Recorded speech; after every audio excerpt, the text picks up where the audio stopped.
Oi pessoal, boa tarde. Esse vídeo é a continuação, a parte 2 da nossa discussão sobre a personalidade, que é a nossa aula 3.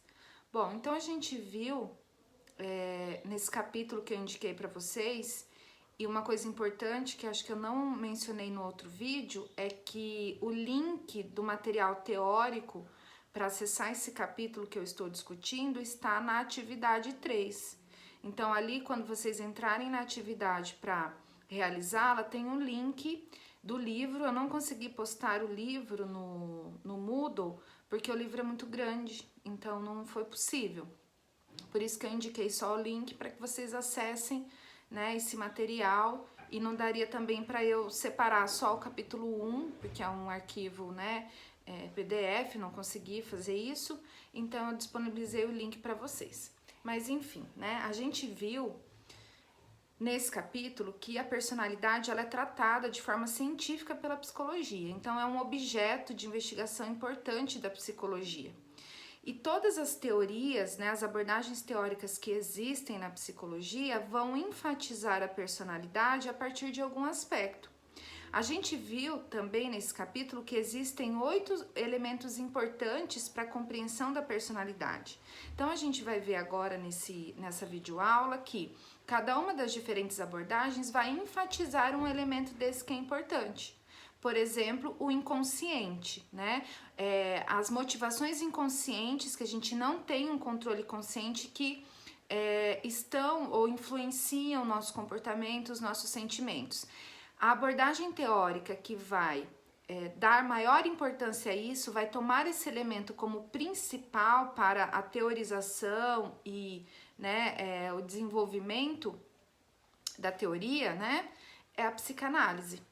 O comportamento, a interação do sujeito com o ambiente, quem vai dar ênfase para isso vai ser o behaviorismo. Então, a partir do que, né, em termos gerais, essa área da psicologia, que é, né, o estudo da personalidade, vai estabelecer como importante, as abordagens teóricas vão se aprofundar nisso, né? Então, nós vimos que, como é um objeto de uma ciência, há todo um modo de produção de conhecimento sobre isso. E o capítulo nos fala, né, sobre 3 principais modos de produzir conhecimento, de investigar a personalidade, 3 métodos. E aí o primeiro método seria o dedutivo, as teorias dedutivas, que as conclusões sucedem, né, de maneira lógica as premissas ou suposições.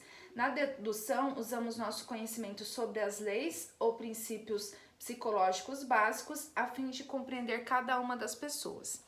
Então, nesse método, nessas teorias dedutivas, como é o modo de compreensão? Parte-se de concepções generalistas e aplica-se a cada um dos indivíduos. Então, a gente parte do geral para o particular. No caso das indutivas, os conceitos são desenvolvidos com base no que é revelado por observações cuidadosamente coletadas.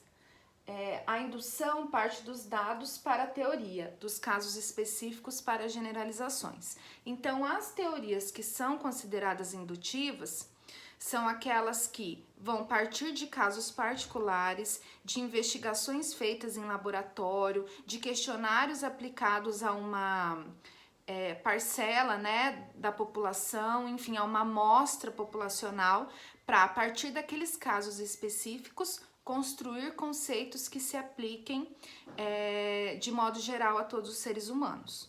Tá? Então, as abordagens elas vão se diferenciar e vão se incluir em cada um desses métodos. Existe ainda aquelas abordagens que utilizam as analogias e as disciplinas afins, como a investigação cerebral, o conhecimento desenvolvido pela neurologia, por exemplo, né, pela fisiologia, anatomia, conhecimentos da antropologia e da cultura, né, se apropriam de outros conhecimentos para também produzir conhecimento sobre a personalidade.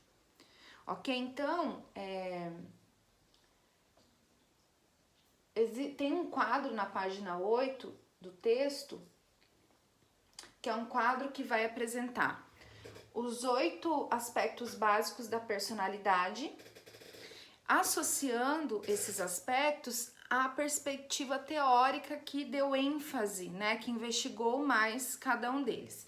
Então, a primeira seria a perspectiva psicanalítica. Observação das influências inconscientes. Importância dos impulsos sexuais, mesmo em esferas não sexuais.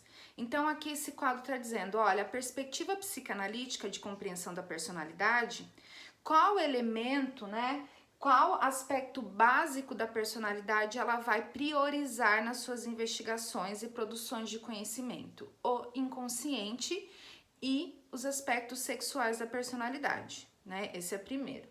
O segundo, ele vai chamar de neoanalíticas /ego. Então, são aquelas teorias que estão voltadas para produção de conhecimento sobre o eu da pessoa, sobre o ego. E que vão dar ênfase no self, em luta para lidar com as emoções e impulsos no mundo interior e a exigência de outras pessoas do mundo exterior. Então, essas teorias que vão enfatizar o eu, né? Qual elemento importante da personalidade elas enfatizam? O self, que é a organização, né, consciente da pessoa e a interação dessa organização a partir das demandas emocionais internas, a luta do eu da pessoa, né, considerando os seus sentimentos e a relação com outras pessoas do meio externo. Então, o foco vai ser nesse self. A behaviorista, que é uma outra teoria, vai compelir uma análise mais científica das experiências de aprendizagem que modelam a personalidade. Por que ele diz mais científicas? Porque aqui ele está tomando como consideração o método científico pautado em experimentos, né, naquele método mais rigoroso e de observação do que é visível. E o que é visível da nossa personalidade? Os nossos comportamentos. Então, as teorias behavioristas, né, a abordagem behaviorista, ela vai enfatizar o comportamento e como a modelagem do ambiente, ou seja, como o ambiente nos leva a se comportar de determinadas formas. Então, o estudo é voltado para isso, né, para essa investigação.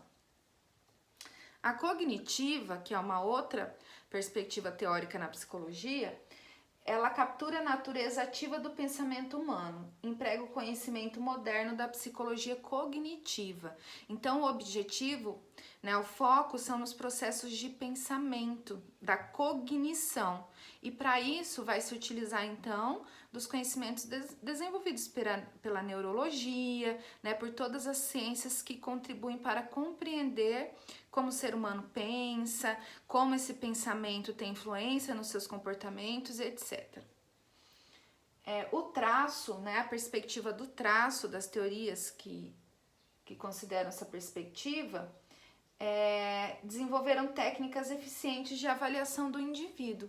Então, qual que, né, essas teorias foram aquelas responsáveis muito pelo desenvolvimento de testes que vão traçar traços de personalidade, mas que pouco contribuem para a compreensão de como esses traços são produzidos, construídos, como a gente se constitui, né? As nossas características, os nossos traços de personalidade, né? Por exemplo, uma pessoa que é mais introspectiva, mais rígida, mais autoritária, enfim, são traços de personalidade. Essas perspectivas de estudo científico da personalidade vão desenvolver instrumentos para identificar e mensurar esses traços, mas não explicam muito como eles se constituem, né? Então tem as suas limitações. A perspectiva humanística valoriza a natureza espiritual da pessoa, enfatiza a luta pela autossatisfação e pela dignidade. Então, como um dos 8 elementos importantes da personalidade, da nossa personalidade, existe essa necessidade de autorrealização, né, de se desenvolver, de se aproximar aí de uma espiritualidade, mas não no sentido religioso da coisa, no sentido de um desenvolvimento interno mesmo, né, de uma autorrealização interna. Então, as teorias humanistas, elas vão enfatizar essa demanda humana para entender a personalidade. E por fim, a interacionista reconhece que temos diferentes personalidades em diferentes circunstâncias. Então, as teorias interacionistas, elas vão entender que nós temos diversas personalidades e que as características da nossa personalidade vão se expressar de modo diferente em cada contexto em que estamos inseridos, né? Então, pessoal, isso aqui é um quadro geral, muito superficial do que existe em termos de possibilidades de investigação. Nós estudaremos nessa disciplina duas abordagens teóricas para entender a construção dessa personalidade no ser humano, que é a psicanálise e o behaviorismo, né? Até porque a nossa disciplina não dá conta de vocês conhecerem todas. E aí, a partir dessas duas, pensar em questões mais voltadas para a formação de vocês e para a atuação profissional. Por isso que a gente está nesse momento mais introdutório, que vocês estão conhecendo os fundamentos da psicologia, para depois a gente adentrar aos conceitos, né, as dimensões que são mais práticas, que a gente vai fazer isso no segundo semestre, ok? Então, pessoal, voltando aqui para os meus slides,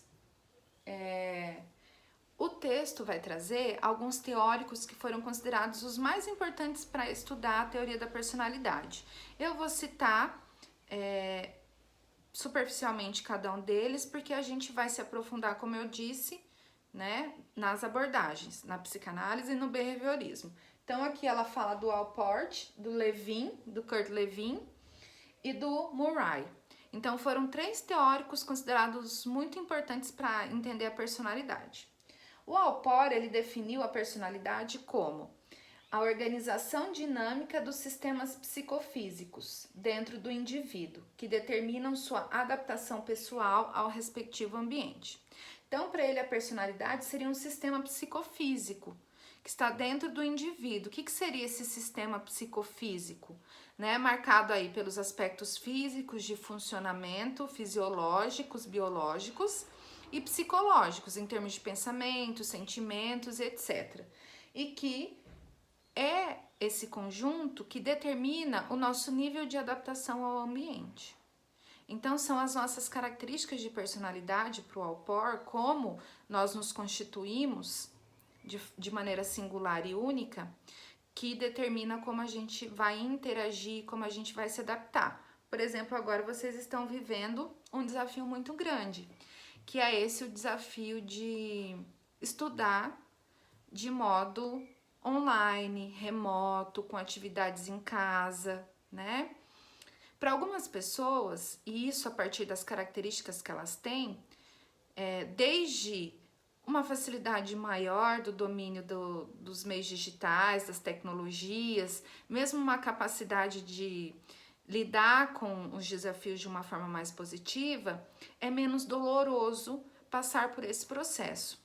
Algumas pessoas que têm mais dificuldades, inclusive de lidar com as mudanças, sofrem mais, permanecem mais tempo resistentes à mudança, encontrando inclusive empecilhos para poder realizar as atividades, e tudo isso de alguma forma prejudica, né, as pessoas que têm mais dificuldade nesse processo de adaptação, seja por falta de conhecimento, seja por questões mesmo mais vinculadas aos traços, né, de personalidade. O Levin, por sua vez, que foi um psicólogo social alemão que migrou da Alemanha na época da guerra para os Estados Unidos, ele vai dar muita ênfase,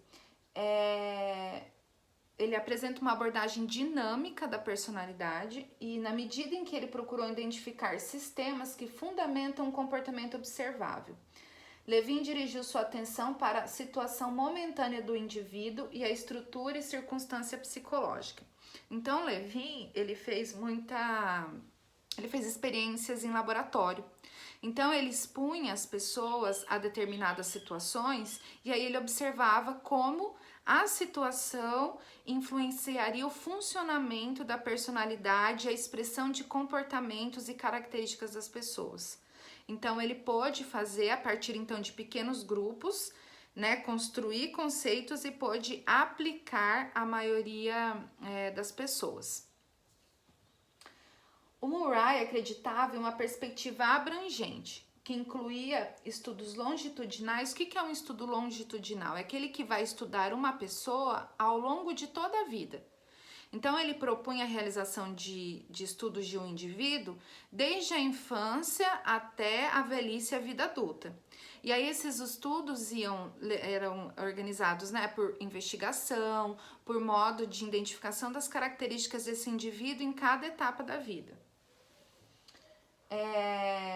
Ele optou por uma abordagem da personalidade significativamente ampla, definindo-a como ramo da psicologia que se preocupa principalmente com estudos sobre a vida humana, né? Então, essa área da psicologia seria um ramo que se preocuparia, né, para o Murray, com a vida humana, o estudo sobre a vida humana e os fatores que influenciam seu curso. Então, à medida que ele vai estudando os indivíduos em diferentes etapas da vida, ele vai tentando identificar também, ele e os seus colaboradores, né, identificar quais aspectos da vida interferem, transformam o rumo de desenvolvimento da personalidade daquele sujeito.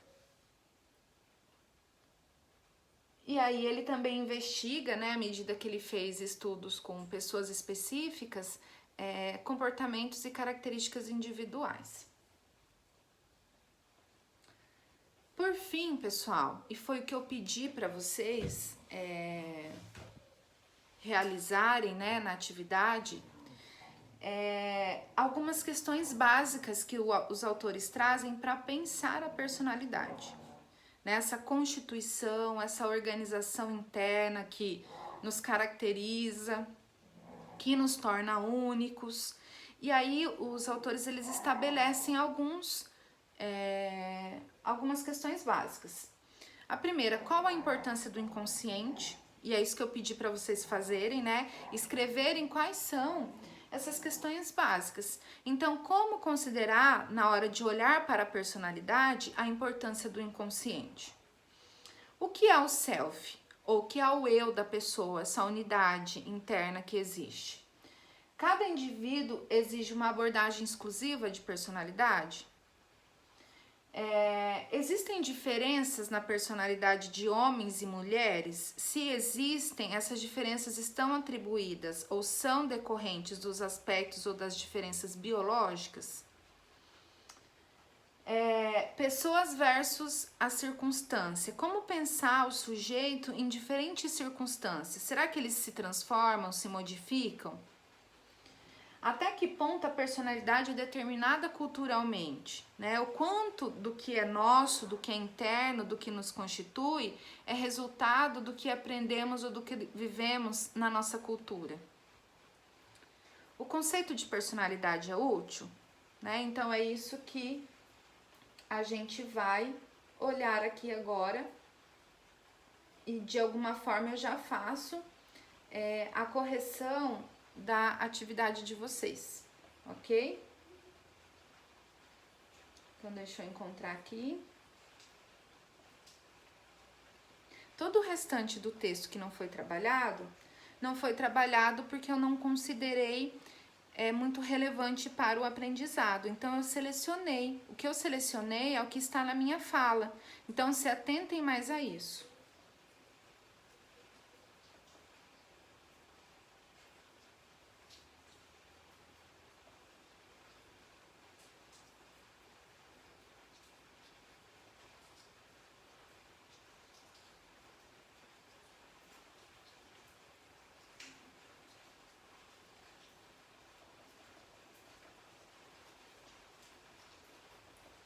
Então, ele vai dizer assim, né?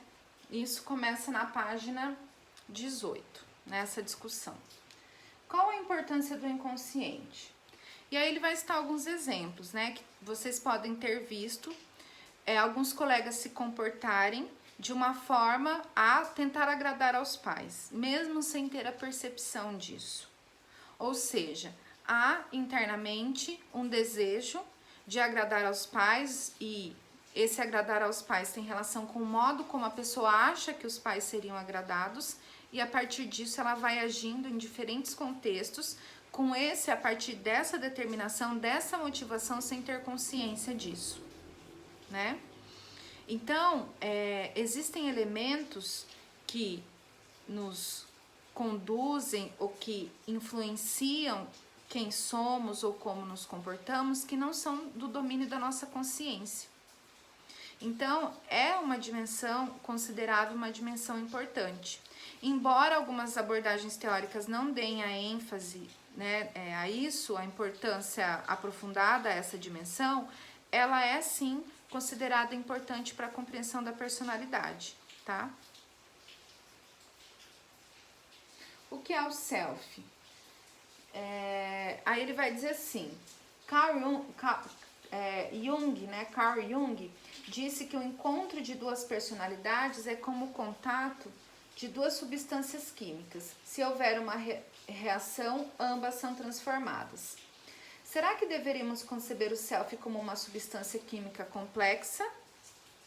Ou como Jung algumas vezes chamou como espírito? Será que o self seria o nosso espírito? Essa dimensão imaterial? Estaria o self, de fato, mais afinado com as ideias de Rogers, que é um outro teórico. Então, o Jung, ele tinha essa dimensão mais espiritual, né, da personalidade. O Rogers já vai apresentar uma outra perspectiva. Qual seria, né, de um conjunto de percepções sobre as características do eu, que tenta satisfazer seu potencial humano. Então, o que seria o nosso eu? Conjunto de nossas características que são percebidas por nós. Então, todos nós temos uma organização interna, um eu, que nos possibilita nos reconhecer. Então, de alguma forma, por mais difícil que seja, né, se eu perguntasse agora, pedisse como atividade para vocês, né, nessa aula, que vocês se definissem. Não é um processo muito fácil, mas de alguma forma a gente tem uma dimensão, uma compreensão de quem nós somos, do que gostamos, do que não gostamos, dessas características que nos identificam, que nos organizam. Esse é o nosso eu.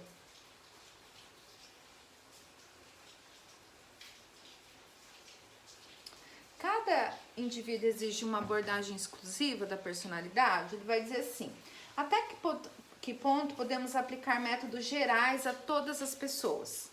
Então, esses métodos de investigação, a gente pode utilizar para todo mundo? Ou cada pessoa vai precisar de um método ou de uma abordagem específica? Ou será possível e mesmo necessário ter uma abordagem exclusiva para as qualidades especiais de cada um?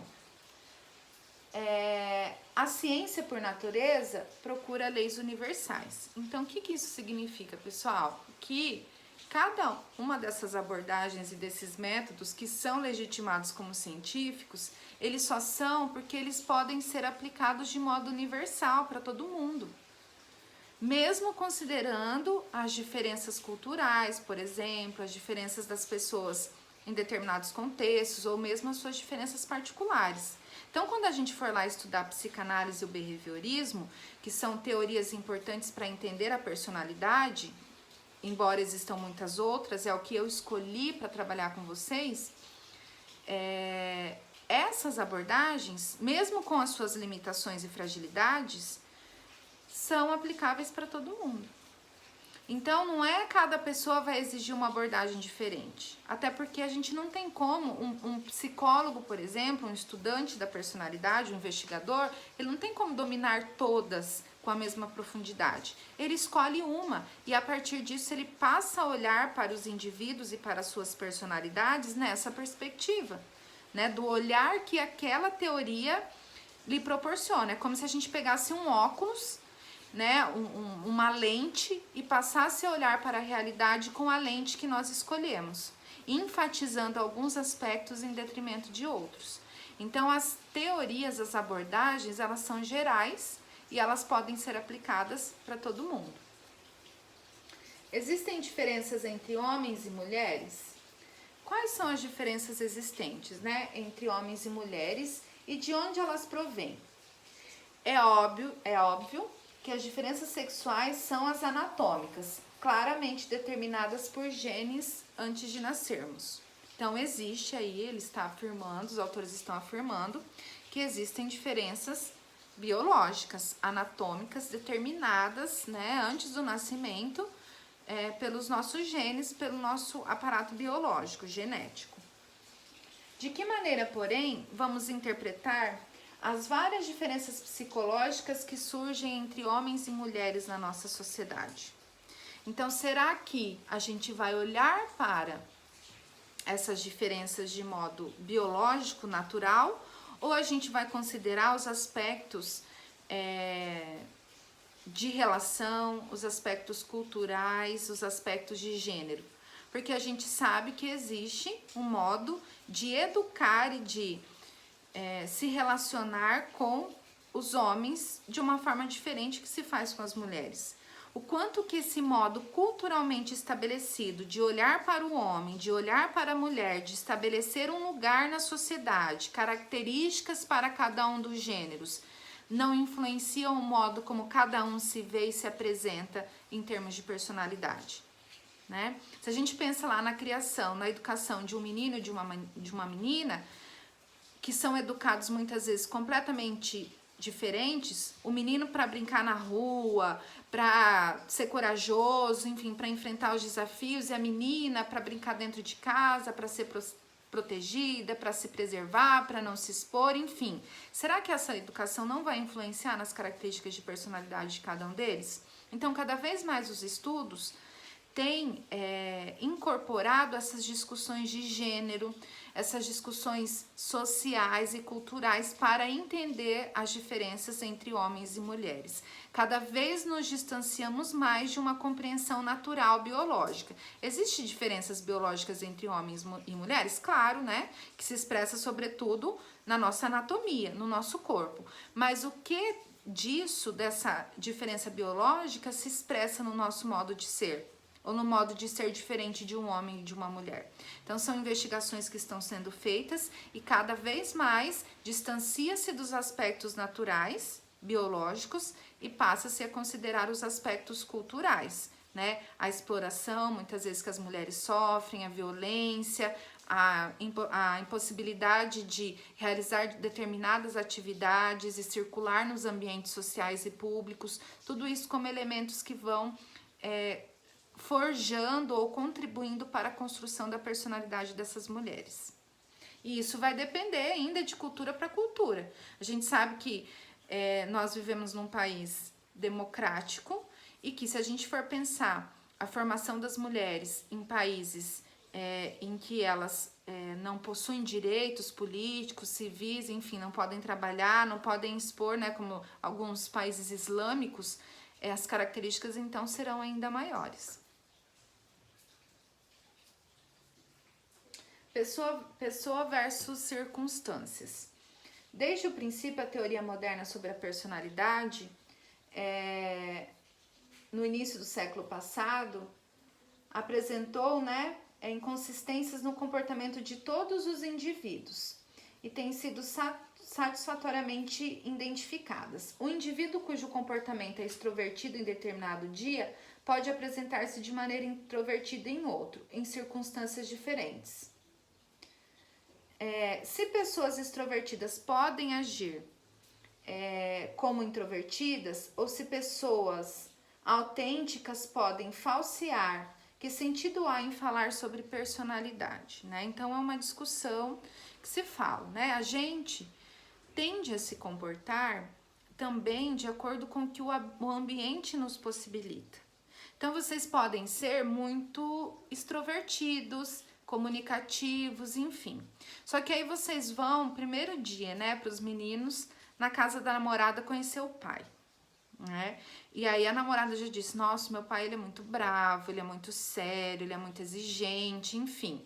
Será que vocês vão conseguir já de imediato expressar a extroversão de vocês? Ou vocês permanecerão nesse momento mais calados, introvertidos, receosos?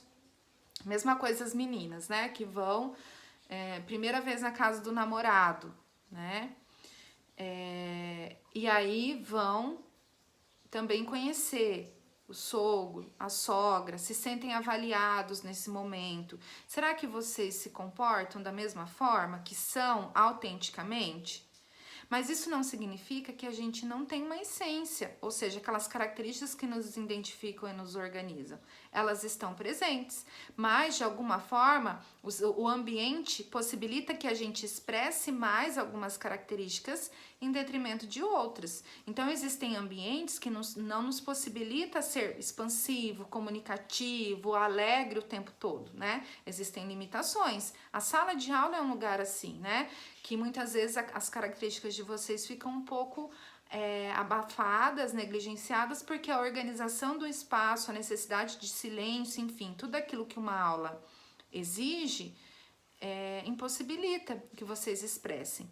Mas vocês têm essas características. Então, entender isso é importante, porque inclusive a gente entende como o ambiente pode aí influenciar como a gente expressa o que nós somos, as nossas características.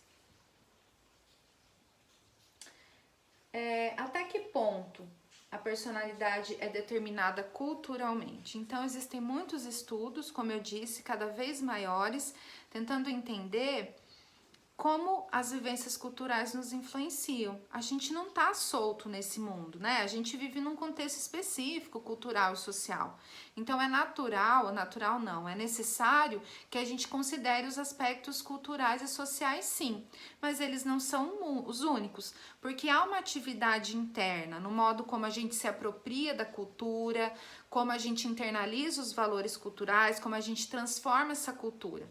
Então, existe a dimensão cultural, mas também existe a particularidade de cada um, porque senão seríamos, né, todos nós pertencentes à cultura brasileira, seríamos todos iguais, e a gente sabe que isso não acontece, que cada um de nós tem a sua particularidade. Então, a gente tem as dimensões culturais que nos identifica uns com os outros, que nos torna parecidos, mas cada um se apropria disso de uma forma. Né? Tem uma atividade interna nesse processo. A gente não é um vaso, um jarro que é despejado ali um líquido e a gente só absorve, né? A gente age sobre esses conteúdos. O conceito de personalidade é útil? O conceito científico de personalidade é vantajoso para a compreensão do comportamento humano ou apenas uma ilusão?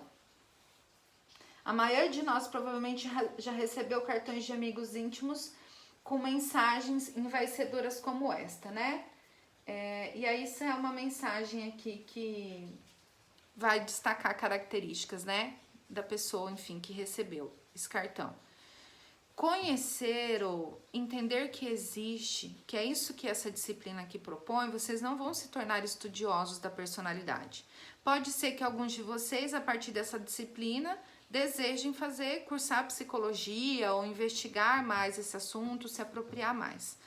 Mas, de modo geral, o que vocês estão aqui acessando é um conhecimento básico para que vocês entendam que existe uma personalidade em cada um de nós e que existem elementos importantes que contribuem para a construção e a constituição dessa personalidade.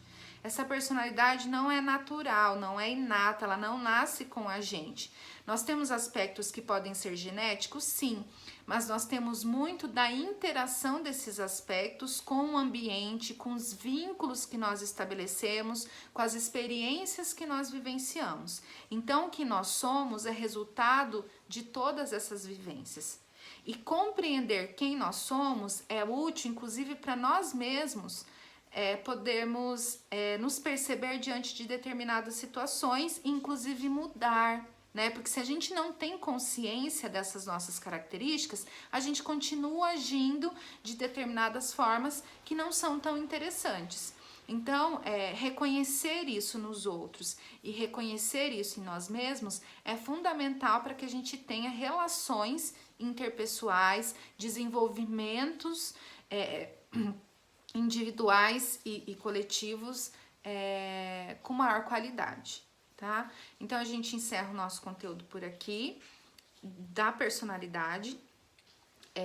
A atividade, então, é muito simples, é só vocês resumirem ali o que cada um desses itens que são considerados importantes são, né, o que os autores estão falando que eles são, né, como eles se apresentam, e entregar. E aí a gente vai continuando então com os nossos conteúdos. Obrigada e até mais.